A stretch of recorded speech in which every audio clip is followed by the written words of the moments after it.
महत्वाची बातमी, पुरंदर तालुक्यामधील नाझरे धरण हे आटलेलं आहे। नाझरे धरण आटल्यानं पुरंदरमधील शेतकरी हे दुष्काळाच्या खाईमध्ये लोटले गेलेले आहेत। राज्याच्या वेगवेगळ्या भागामध्ये पाणीबाणीची समस्या जी आहे ती उद्भवू लागलेली आहे। आता पुरंदर तालुक्यामधलं नाझरे धरण सुद्धा आटलेलं आहे।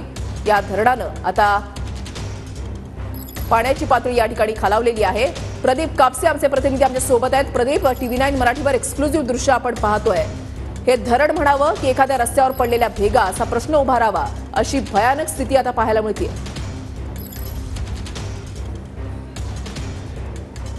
ऋषीला अगदी बरोबर आहे। खरं तर धरणाची पाणी पातळी खालवली नाही तर पूर्ण धरणच आटलेलं, म्हणजे टिपूसभर सुद्धा पाणी जे आहे ते धरणामध्ये आपल्याला पाहायला मिळत नाही। सुरुवातीला आपण हे धरणाचं नेमकं पाणीसाठा किती आहे, म्हणजे याची क्षमता जर बघितली तर साधारणतः 0.663 MTMC इतकं या धरणाची पाणी क्षमता आहे। मात्र आपण पाहतोय की हा संपूर्ण धरण जे आहे ते पूर्णपणे आटलेलं आहे। धरणामध्ये आपण पाहतोय की भेगा सगळीकडे पडलेल्या पाहायला मिळत आहेत। पुरंदर तालुक्यामधलं नाझरे हे धरण जे आहे ते पुरंदर तालुक्यामधल्या अनेक गावांना शेतीसाठी आणि त्याचबरोबर जेजुरी असेल आणि आजूबाजूची सगळी गावं आहेत त्या गावांना पिण्यासाठी पाण्याचा पुरवठा जो आहे तो या धरणामधून होतो।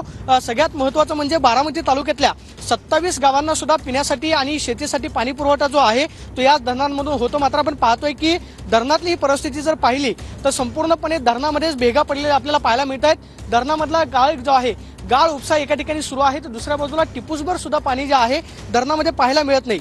या धरणावरती अवलंबून असणारा शेतकरी जो आहे तो दुष्काळाच्या खाईमध्ये लोटलेला आहे। शेतीसाठी पाणी नाही आणि विशेष म्हणजे पिण्यासाठी पाणी जे आहे ते सुद्धा या धरणामध्ये उपलब्ध नाहीये।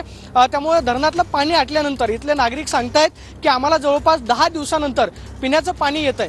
नुकतीच बारामती लोकसभेची निवडणूक झालेली आहे। बारामती लोकसभेमध्ये पुरंदर तालुका येतो आणि पुरंदर तालुक्यातल्या धरणाची ही परिस्थिती पाहायला मिळते। त्यामुळे निवडणुकीमध्ये की दिलेली आश्वासनं असतील, निवडणुकीमध्ये केलेले वायदे आहेत त्याचं नेमकं काय झालं याचा सवाल जो आहे तो आतापासूनच ग्रामस्थ विचारताना पाहायला मिळत आहेत। विशेषतः पुरंदर तालुक्यामध्ये माजी मंत्री विजय शिवतारे यांनी लोकसभा निवडणुकीमध्ये भूमिका घेतलेली होती आणि त्यांनी जनतेला आश्वासन दिलेलं होतं की पुरंदर तालुक्यामधल्या शेतकऱ्यांना पिण्यासाठी आणि त्याचबरोबर शेतीसाठी पाणी जे आहे ते मुबलक आम्ही उपलब्ध करू। मात्र सध्याची परिस्थिती जर पाहिली तर टिपूसभर पाणी पाहायला मिळत नाही। हवामान खात्याने जो अंदाज वर्तवलेला आहे त्यानुसार 20 दिवस अजून बाकी आहेत पावसाचं आगमन होण्यासाठी। मात्र आता जर ही परिस्थिती पाहिली तर अतिशय भयान म्हणावी लागेल।